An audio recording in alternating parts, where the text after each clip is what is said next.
Acts 30, Acts 5:37 through 39. Now this is them. They're still before the Jewish council. Peter and the other disciple who don't tell their name. This is now they sent them outside, and this is them talking amongst themselves.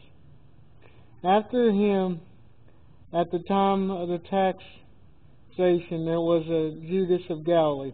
Now, time of taxation, the only point in time. Huh? Oh. The only point in time Scripture actually mentions taxation, the only time in the New Testament is in Matthew. So, it's possible that this guy rose up then at the census. So, this guy rose up. He was out of Galilee, which Jesus would end up being from. So, this Judas of Galilee, he drew away some people as disciples, but he also died and his followers scattered. So, they were following him as long as he was living. As long as he was living, it was easy to follow him. When somebody's living, it's easy to listen to what they say, but after they're gone, you kind of go your own way, and that's kind of what the disciples did.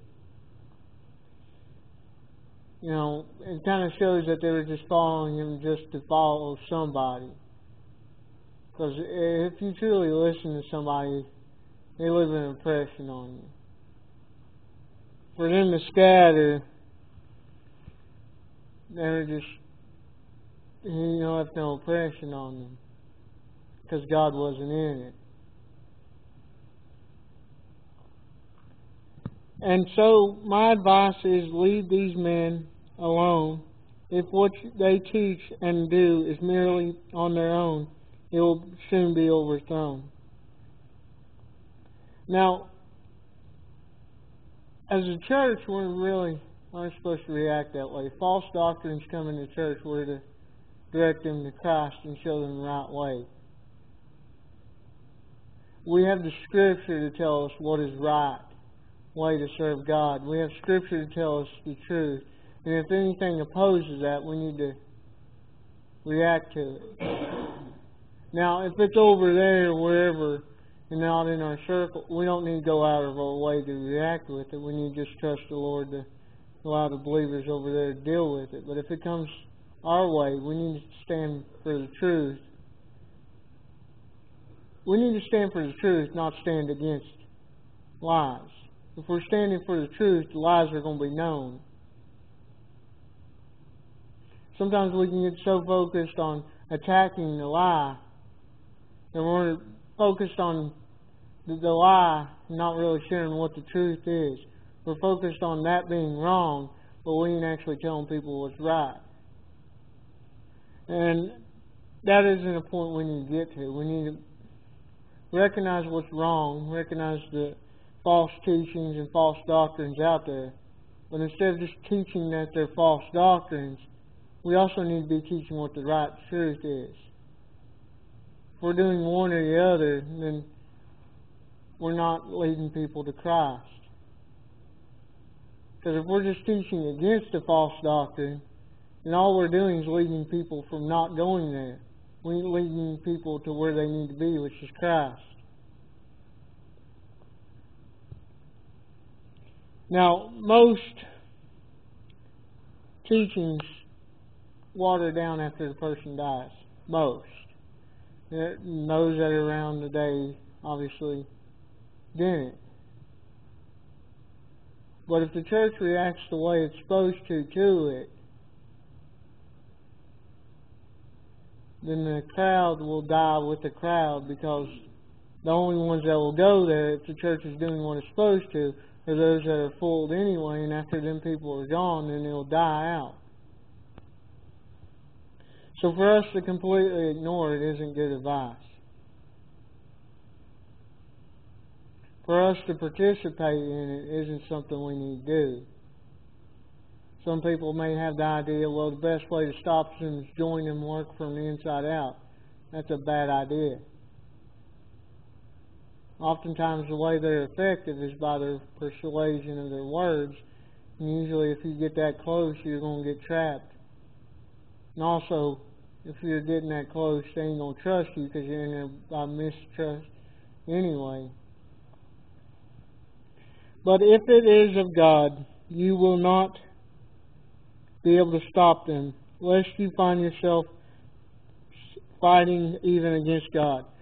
And now this part remains for the church. If God leads us to do something, nobody's going to stand against it effectively. There's going to be people stand against what's right. But the Lord's will be accomplished regardless of who stands against it. You know, Rome in entirety would end up standing against the church. Well, Rome's fallen, but the church still stands. And it's because God was not for Rome, with Rome, but God was with the church. In part because of the church is some of the reason why Rome fell. Because Rome later became divided among the Christian Romans and the non-Christian Romans. So it kind of merged to split the empire. That's because God was with the church. And those that weren't Christian but were Roman attacked the church. So God saw His church would last and Rome was gone. We also see how persecution during the Middle Ages in England, how people departed to this country. The church is still there, here. Regardless of what the certain authorities, kings and queens, may have not liked against people having church that wasn't there, led by them or the Pope, is still there today. There's still that, because the true church don't seek a man, it don't seek a kingdom, it seeks after Christ.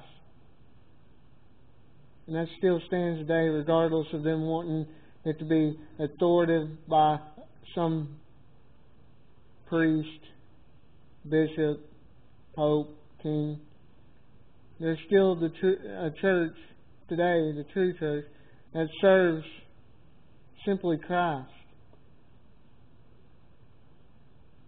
And ultimately, the church, because it's of God, has survived all this corruption that was tried to put in it.